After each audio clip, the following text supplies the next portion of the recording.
Well, it isn't easy for us to entrust our house to a complete stranger.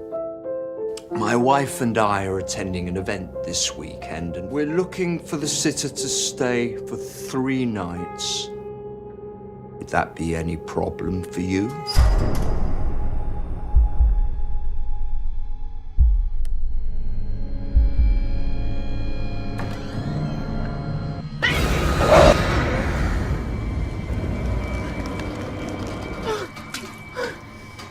It's just a dream.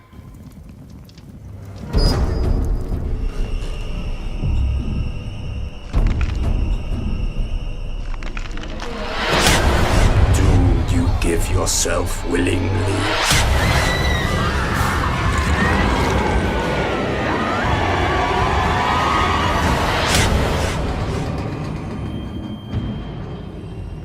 Did you sleep well, child?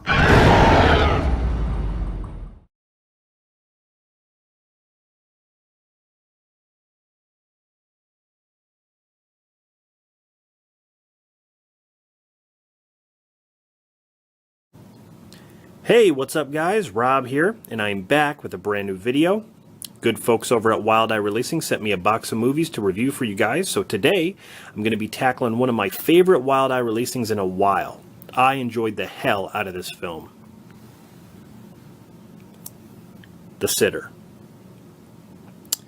This movie is actually getting some hate. People are rating it 1 star, 2 stars, and I really do not get it. This film was awesome. The acting was top-notch, the effects were great, and the sound design was amazing. I cannot stress that enough. One of the actors in this movie was actually in charge of the sound department, or he was in charge of the sound design, actually, which was cool. But The Sitter has a bunch of different titles. The original title for this was Charlotte Wakes, because the main character, her name is Charlotte in this. The UK title was Darkness Wakes. It was released in the UK August 28, 2017, has a runtime of 97 minutes. It was directed and written by Simon Richardson, who did an amazing job. Here's one of the images from the film. The main actress here, it's pronounced Aisling Knight. She plays Charlotte. She looks like she's possessed right there. It wants her mind, body, and soul. It says, watch this in the dark with a few candles lit and expect to feel a cold shiver run down your back. A superb slice of terror that marks writer-director Simon Richardson and star Aisling Knight as talents to watch. And it's true. This movie is kind of slow-paced in the beginning, but it builds up the tension and suspense. It's one of those haunted house films, and they do it so well. They build it up. I know a lot of people were disappointed with the third act. I thought the third act was fine. I kind of expected it. But I saw nothing wrong with it, the third act. But you have Aisling Knight, who plays Charlotte, who is the main actress here. You got Richard Kilgore, who plays Mr. Farrow, and oh my god, he is amazing. You got Mr. and Mrs. Farrow. Jill Buchanan plays Mrs. Farrow.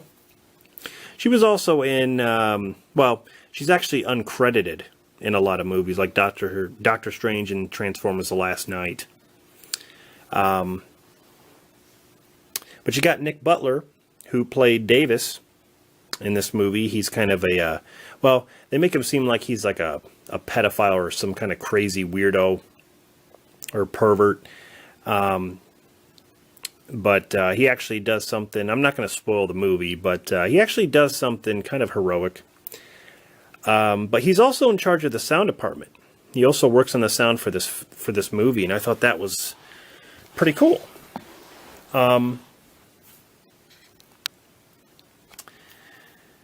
There's a creature in this movie that reminds me of The Midnight Man, which is also another good film.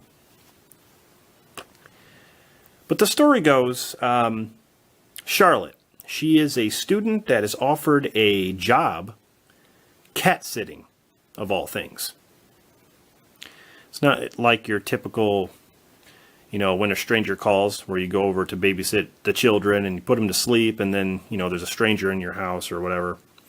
It's not like that at all. But she gets a job cat sitting at this old manor house. Kind of a creepy house. For 3 nights. And she earns, I think, £200 a night. And these people, the pharaohs, they're creepy.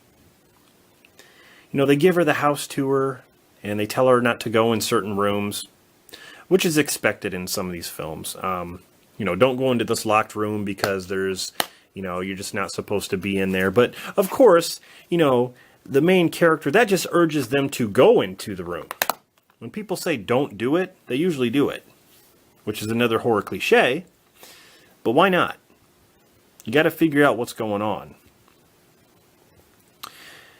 As the nights go on, she starts hearing things. That's where the sound design comes in. You start hearing footsteps in the attic upstairs. One of the rooms that the guy told her not to go into. She starts hearing footsteps. She can't find the cat either. She doesn't even find the cat until like the second act. And but yeah, kind of a creepy feeling. Like she's going down these creepy hallways with these weird looking shaped doors. Whoever was the architect in the house obviously didn't know what the hell they were doing. But she starts having bad nightmares about this creature with these kind of like long fingers, and he has kind of he has sharp teeth. He looks just like the Midnight Man. Looks just like him. He's kind of he has a robe. Really, really cool. But she sees herself in the dream where she's fully naked, and she looks just like this. This is actually the scene. Her eyes are like that. It's almost like she's possessed. Pretty awesome. The effects are awesome. And like I said, they build up to it. Because you're trying to figure out what's going on here. Is the house haunted?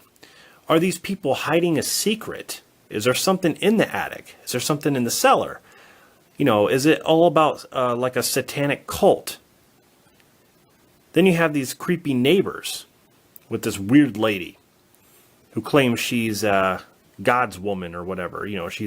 She's a woman of God. And then the pervert Davis who sneaks into the house, smells her underwear, and licks it. I think he even licks it too. And she gets naked like 3 or 4 times in the movie, and I mean fully naked, which I did not expect. But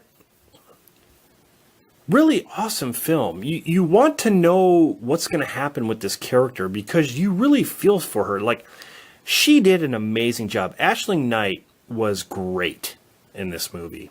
When she was all emotional, she's crying and she's scared. You really believe her.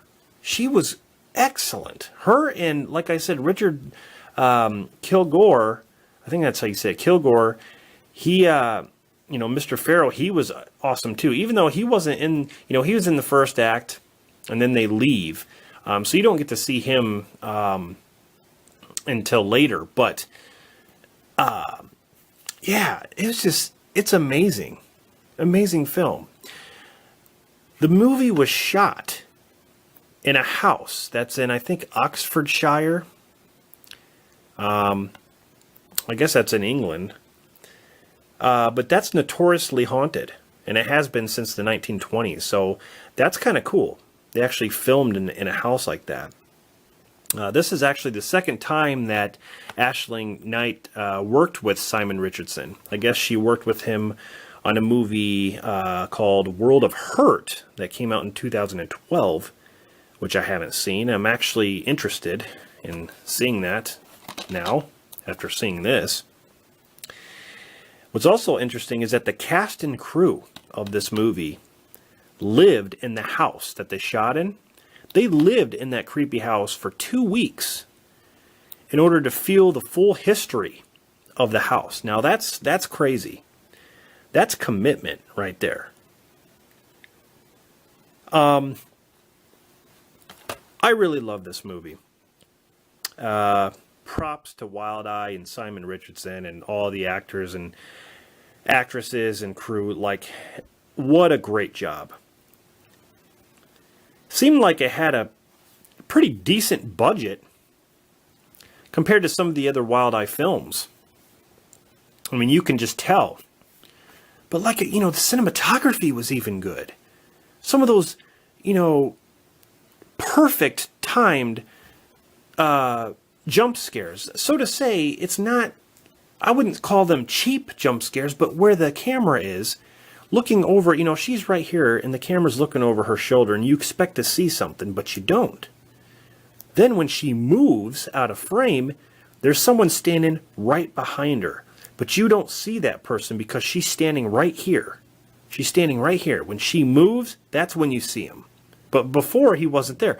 That's the kind of stuff I'm talking about, which they do in horror movies. I mean, that's a typical horror, another horror cliche is what they do.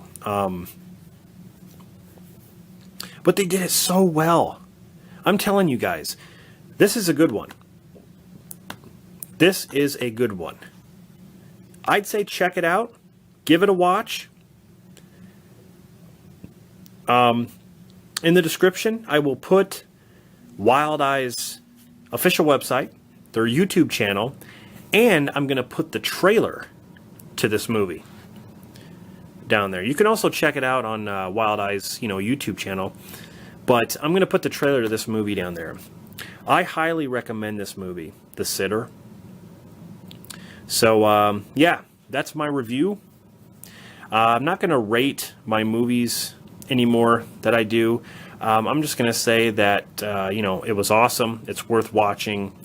Also, you know, if you collect Wild Eye releasing films, this definitely needs to be one in your collection. Again, excellent job, Wild Eye, with the cover art. Love this cover art.